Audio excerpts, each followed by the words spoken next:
Hi, this is Dwayne again. So, one of the things that happens is sometimes the word accountability gets tossed around, and I'm told I need to get an accountability partner, but maybe I've never had an accountability partner before, and I don't really know how to talk to people, and people make me feel awkward. So what do we do? And so, I'm going to talk a little bit about some of the basic questions that someone might ask somebody that they've just started doing accountability with. So, maybe at group one week, I'm encouraged to get phone numbers, and so I get phone numbers. I go up to Fred and I say, "Hey, can I get your phone number so I can call you sometime?" Or maybe my group has a contact list, and I get Fred's phone number off of the contact list, and I work up the courage to pick up my 5,000 pound phone, and I call Fred, and he picks up the phone, and I don't know what to say, and so. One of the things to keep in mind is that really an accountability phone call is just about telling my struggles and successes since last time I talked to this person, and then listening to them tell about their struggles and successes since last time we talked. And so, if it's the first time, maybe I've called more than they have, or maybe they've called more than me. But whoever's called most is usually going to initiate sharing first. And so I might talk about how I'm doing, and I might talk about how much sobriety I have, whether I've followed my boundaries, whether I've followed my goals, if I've had any conflict or any particularly strong emotions, or if I've realized anything. I might talk about my connection with God, what God's been telling me, that sort of thing. And so after I share, the person on the other end might not know what to say. And so one of the ways I can kind of get the ball rolling is I can say, "So, how much sobriety do you have?" And so people go, "Holy cow, I can't ask that." Well, why not? The reason we come to recovery is to find sobriety, to find healing, to find life change.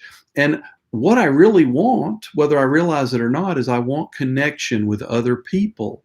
And so the only way I'm going to connect to other people is talk to them. And so if I go up to somebody and I say, "Well, how much sobriety do you have?" Or maybe on the phone, "So do you have a definition of sobriety?" Those are perfectly reasonable questions. And that's just the recovery equivalent of saying, "Hi, what do you do for a living?" And so if I ask somebody, "How much sobriety do you have?" They go, "Well, I don't really know what sobriety."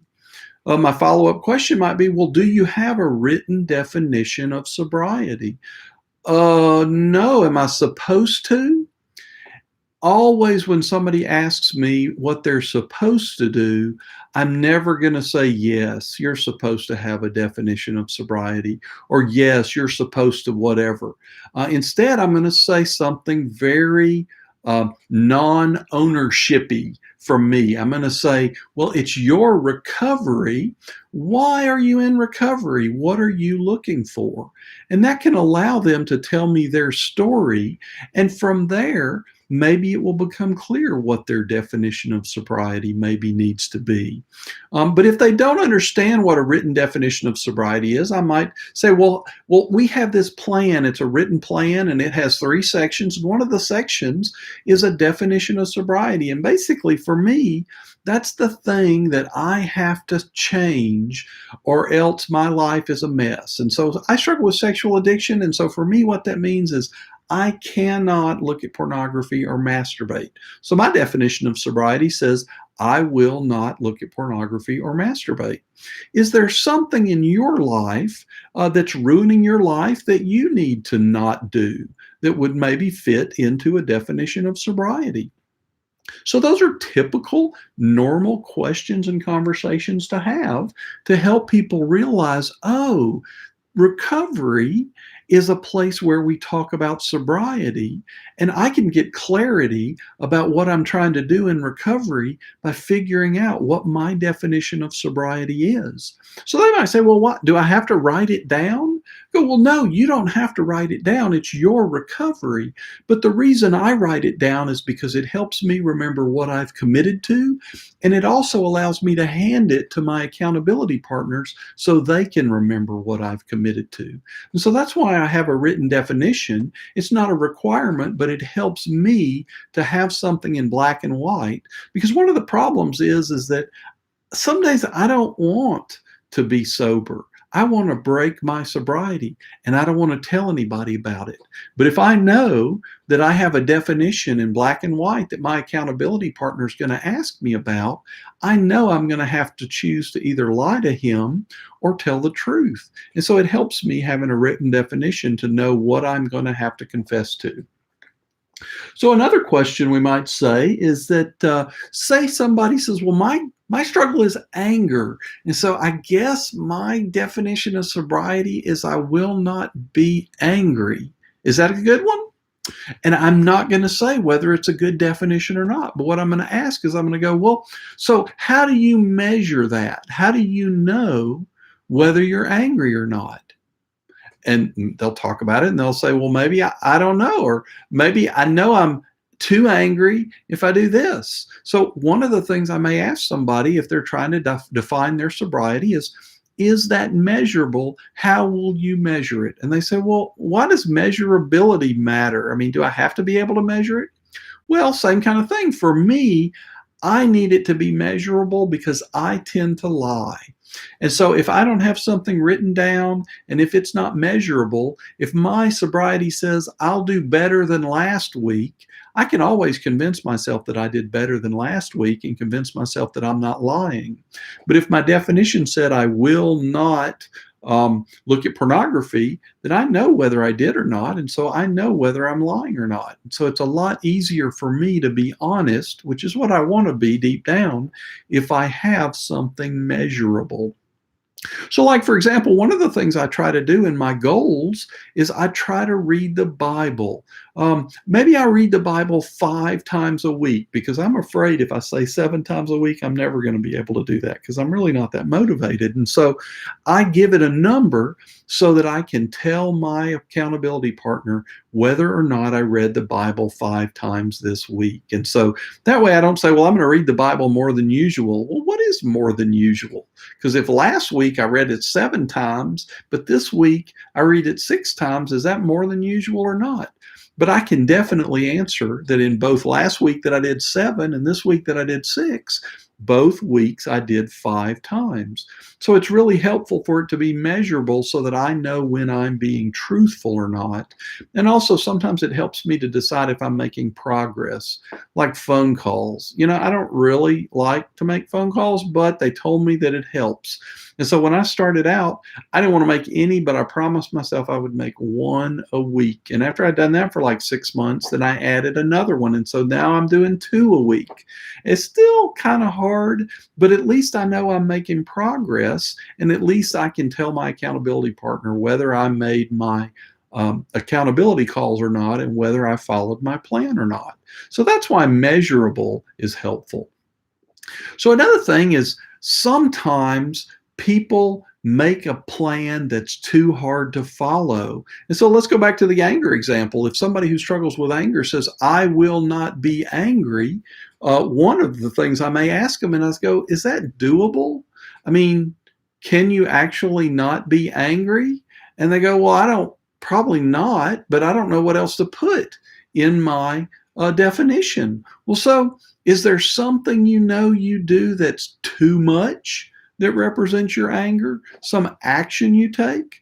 And that can help them to figure out that maybe kicking the dog or throwing things or yelling or slamming the doors, maybe that's what for them looks like too much anger. So it might not be a perfect definition, but to say I will not throw things in anger is at least measurable and at least doable, rather than having a definition that says I will not be angry, which looks good on paper, but I don't know that I've ever done that in a week, but maybe.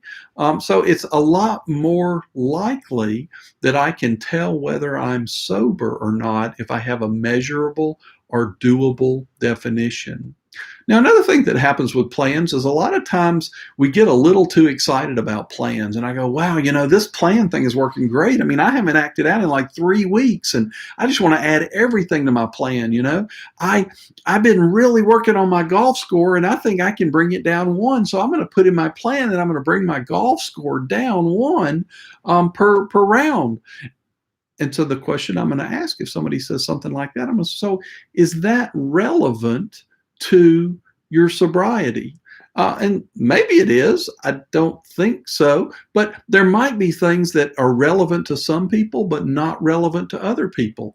But I'm not going to judge whether or not shaving one off of your golf score is relevant.